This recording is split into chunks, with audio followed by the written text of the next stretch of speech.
स्वीटी बुरा नाम ही काफ़ी है। जी हाँ, हम बॉक्सर वर्ल्ड चैंपियन बॉक्सर की बात कर रहे हैं जो मेरे साथ मौजूद हैं। इनके कुछ ऐसे अनछुए पहलुओं पर हम बात करना चाहेंगे यहाँ। और आपका बहुत बहुत स्वागत है। आपके चेहरे की मुस्कुराहट बहुत कुछ बयान कर रही है कि आप शायद बॉक्सिंग के अलावा ही शायद कुछ ज़्यादा बोलना चाह रही हैं, कुछ कहना चाह रही हैं, अपने दिल की बात करना चाह रही हैं। हाँ, जो भी आप पूछो, सबसे पहले थैंक यू, धन्यवाद आपका। बिल्कुल, जो भी आप पूछो, आपकी पॉडकास्ट में आए हैं तो जो भी आप पूछोगे, एनीथिंग एल्स, क्योंकि मेरी ज़िंदगी एक खुली किताब की जैसा है और मैं कभी जो बोलते हैं पूछते हैं वो मैं बिल्कुल क्लियरली जवाब चलिए, देती हूँ। बॉक्सिंग के अलावा दूसरा खेल कौन सा आपको पसंद है सबसे ज़्यादा? कबड्डी। क्योंकि आप खुद प्लेयर रही हैं, बिल्कुल, कबड्डी, बास्केटबॉल भी अच्छा लगता है क्योंकि आपके पापा खेलते थे। हाँ। इसलिए बास्केटबॉल पसंद है। कबड्डी इसलिए पसंद है क्योंकि आपके पतिदेव कबड्डी खेलते हैं, नहीं, आप खुद मेरे भी प्लेयर पतिदेव थी। का पता भी नहीं था जब सबसे पहले मेरा खुद का गेम कबड्डी होता था, तो कबड्डी इसलिए भी पसंद है मुझे। और हाँ, अभी हस्बैंड खेल रहे हैं तो वो भी अच्छा है। और 2021 में मैंने भी, मतलब 20 और 21 में मैंने क्या किया, जब बॉक्सिंग छोड़ने का मेरा फैसला था तो उस टाइम, उस दौरान मैंने कबड्डी खेला और कबड्डी में नेशनल के लिए सिलेक्शन भी मिला। तो क्यों छोड़ने का फैसला ऐसा आप उस वक्त ऐसा क्या हुआ था कि आप बॉक्सिंग छोड़ने का मन बना रहे थे? एक्चुअली ऑन कर कैमरा ही दीजिए, दिल की बात कर ही दीजिए, कोई बात नहीं। आप हैं, हम हैं और ऑडियंस है, और तो कोई है नहीं यहाँ। एक्चुअली मेरे को ओलंपिक्स नहीं मिला था खेलने को 2020 का, जबकि मैं डिजर्व करती थी। बहुत सारे कारण थे, कोई और मेरी जगह क्वालिफायर में गया था, तो मुझे वो चीज़ बहुत बुरी लगी। और फिर मैंने सोचा कि अगर ऐसा ही होना है तो इतनी मेहनत करने का क्या ही फ़ायदा है। तो उस दौरान मैंने गेम छोड़ने का फ़ैसला लिया। और फिर मैंने, क्योंकि मैं स्पोर्ट्स पर्सन थी, तो मैंने सोचा कि क्या हुआ अगर मैं बॉक्सिंग में नहीं वो कर पाई, तो मेरे अंदर इतनी ताकत है कि मैं कोई भी गेम में अच्छा कर लूँगी। तो फिर मैंने कबड्डी खेलना स्टार्ट किया और कबड्डी भी लड़कों के साथ खेलना स्टार्ट किया। तो मेरे हस्बैंड से मैंने कोचिंग ली। अच्छा। साथ में। कभी कभी उन्होंने कान पकड़े आपके कि आप ऐसा सही नहीं कर रही हैं आप? बहुत डांटते थे वो। डांटते थे? अच्छा। वो उनका गुस्सा तो ध्यान से बहुत बोलिएगा, ज्यादा ध्यान है। से बोलिएगा, वो सुन रहे होंगे इस वक्त। सुन ले, उनको पता ही है, वो अच्छा। डांटने में इतने माहिर हैं। हम्म। बहुत वो करते थे, लेकिन मैं उस टाइम उनको बोलती कि मेरे को डांटने की ज़रूरत नहीं है, ऐसा थोड़ी नहीं कि एक दिन में कोई परफेक्ट हो जाएगा। और मैंने तो 3 महीने में 3 महीने प्रैक्टिस की और 3 महीने में मेरा मतलब नेशनल के लिए भी सिलेक्शन हो क्या गया बात है। था। कभी तो जब वो डांटते थे तो कभी आपने अपना पंच लहराया, उनको दिखाया पंच? नहीं, एक्चुअली जैसे मैं घर से भारतीय महिला, बाहर, हाँ, घर भारतीय के महिला अंदर बिल्कुल सम्मान भारतीय बढ़। महिला जिसे हम प्यार करते हैं, सम्मान करते हैं, मैं तो नहीं मानती कि हमें उनके सामने उल्टा भी बोलना चाहिए। मेरे घर के संस्कार ऐसे नहीं हैं, तो बचपन से। और पता नहीं, जिससे मैं, मतलब मेरी फैमिली के सामने उल्टा बोलने से भी मैं अपने आप को मतलब रोकती हूँ, क्योंकि वो मेरे संस्कारों में नहीं है। शायद इसकी यही वजह है कि आप आजकल अध्यात्म पर बहुत ज़्यादा आध्यात्मिक होती जा रही हैं, स्पिरिचुअल किताबें पढ़ने लग गई हैं। क्या उसके पीछे ये सब कारण है, आपके घर के संस्कार? हाँ, संस्कार बोल सकते हैं, क्योंकि मैं ये अब भी नहीं गई हूँ, मैं बचपन से ही बहुत आध्यात्मिक रही हूँ। अगर मैं 11th क्लास में अगर बॉक्सिंग स्टार्ट नहीं करती तो मैं शायद आज एक यूँ बोल सकते कि संत होती। संत होती हैं आप? बिल्कुल। तब हम आपसे भजन सुनते हैं इस वक्त। बिल्कुल, कोई आते हैं, भजन भजन भजन गाते हैं आप? बहुत।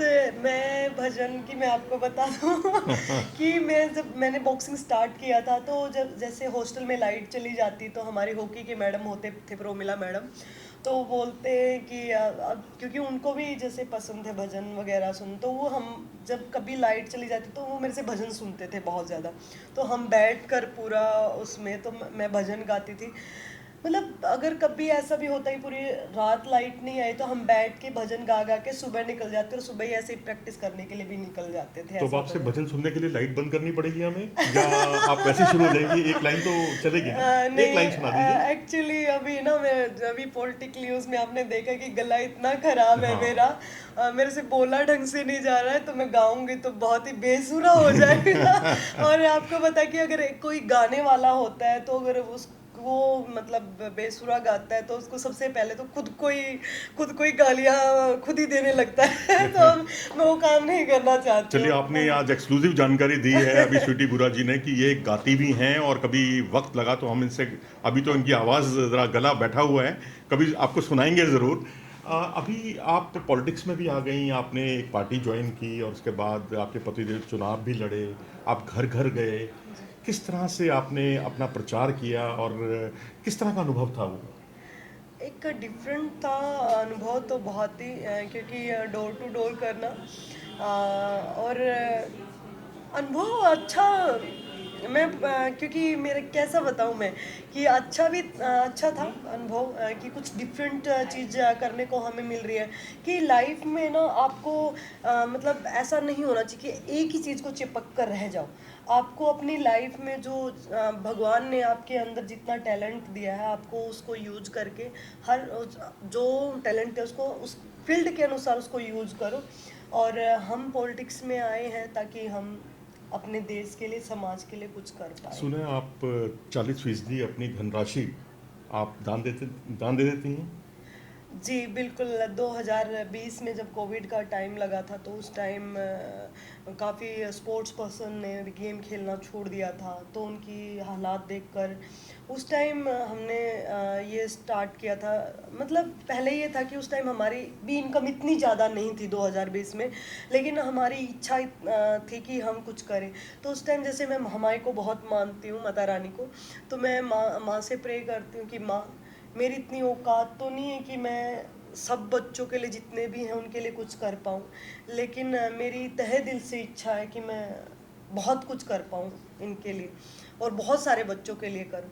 तो उस टाइम हमने एक गांव के कुछ बच्चों को हमने स्टार्ट किया था उनके लिए करना, और माता रानी की इतनी दया हुई कि हम आज हजारों बच्चों को हमने सपोर्ट किया है, जिसमें से काफ़ी बच्चे नेशनल खेले हैं, कुछ इंटरनेशनल भी खेले हैं। चलिए, बहुत, ये तो बहुत अच्छी बात बताई आपने। जी। लेकिन ऐसा नहीं लगता कि आप जब समाज सेवा के कार्यों में जाएंगी, पॉलिटिक्स में जाएंगी, तो आपका जो स्पोर्ट्स है वो कहीं कहीं ना कहीं हाशिए पे चला जाएगा?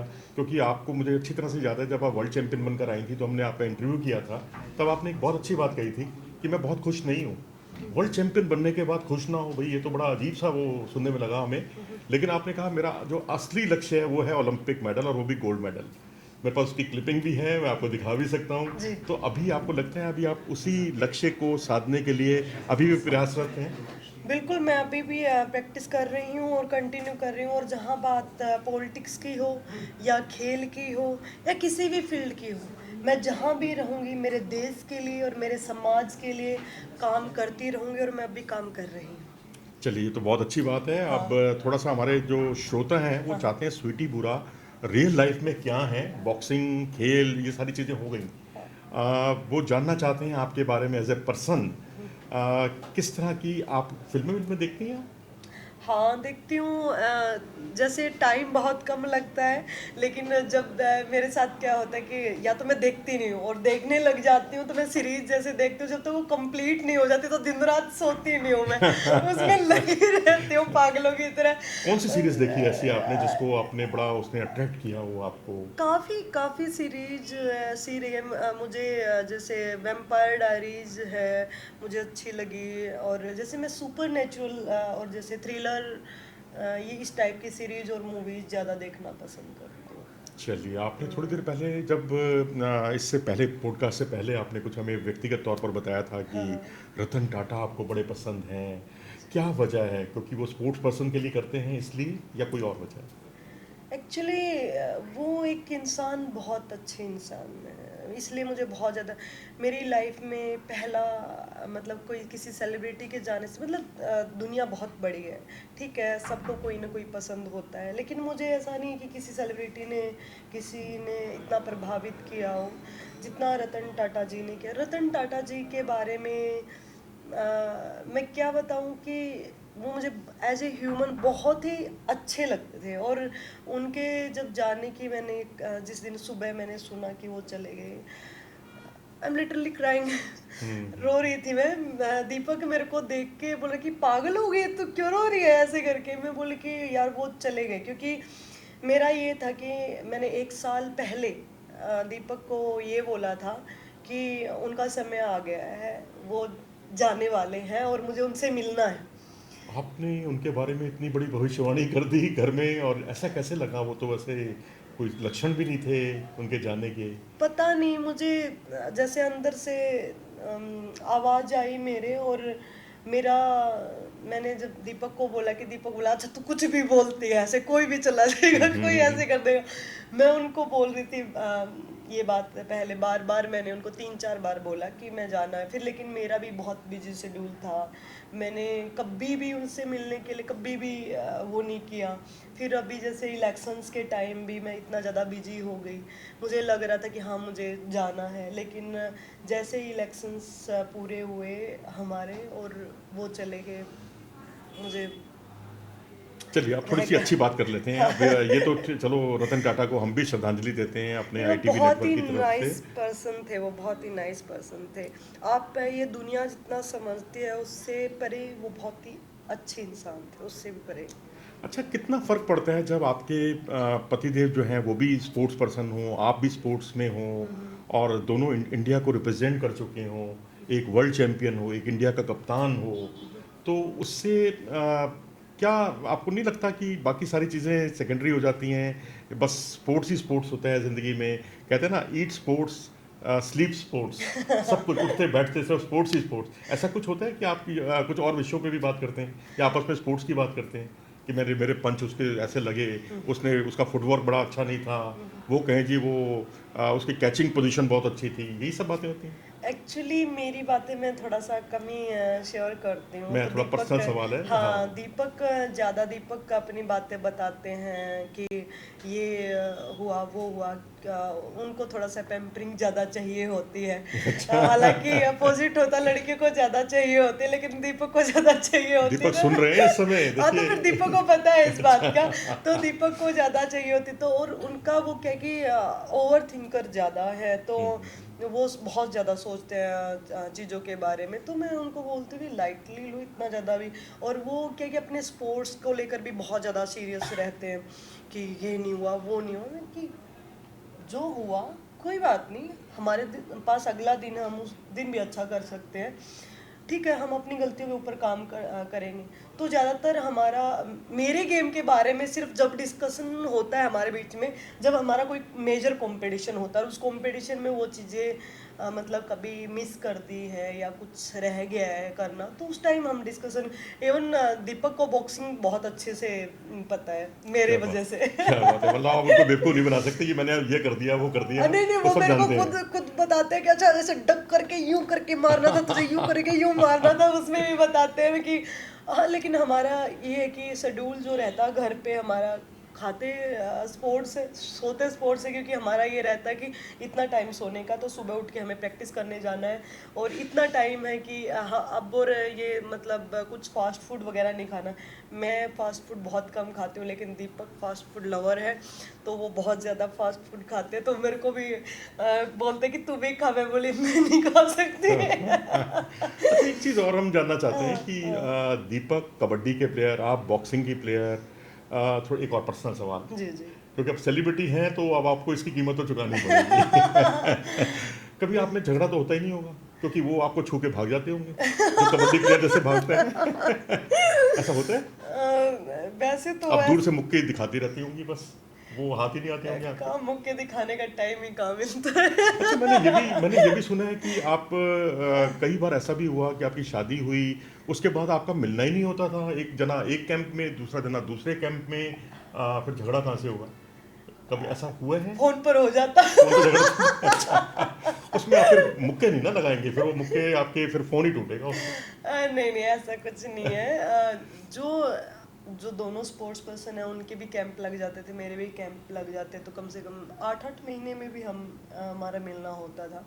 और झगड़ा वगड़ा तो नॉर्मल छोटी मोटी नोक झोंक तो होती रहती सब में, ये वो फोन पे मुक्के मुक्के चलाने वाली कोई मेरी, मैं क्योंकि मैंने पहले ही बताया कि मैं एक उस संस्कारी परिवार, भारतीय हाँ भारतीय नारी उस हैं आप। परिवार से आती जी, हूँ जी, कि जी। मैं उनको मुक्के वुक्के प्यार से हम ऐसे कर सकते हैं, लेकिन जी, लड़ाई में मैं नहीं कर सकती। और सिर्फ ऐसा नहीं कि मेरे पति देव को, जिस मेरी फैमिली में अगर जिनको मैं दिल से चाहती हूँ, जिनको मैं दिल से प्यार करती हूँ, तो मैं किसी भी उस इंसान को हर्ट नहीं कर सकती हूँ। चलिए, बहुत अच्छी बात इन्होंने कही कि जिसको आप चाहो उसको, उसके लिए सर्वस्व आप हमेशा तैयार रहो, उसके लिए उसकी इच्छाओं का, यानी अगर वो खिलाड़ी है तो उसको कैसे, क्या किन किन चीज़ों की ज़रूरत है, किस तरह से उसको कोऑपरेट करना है।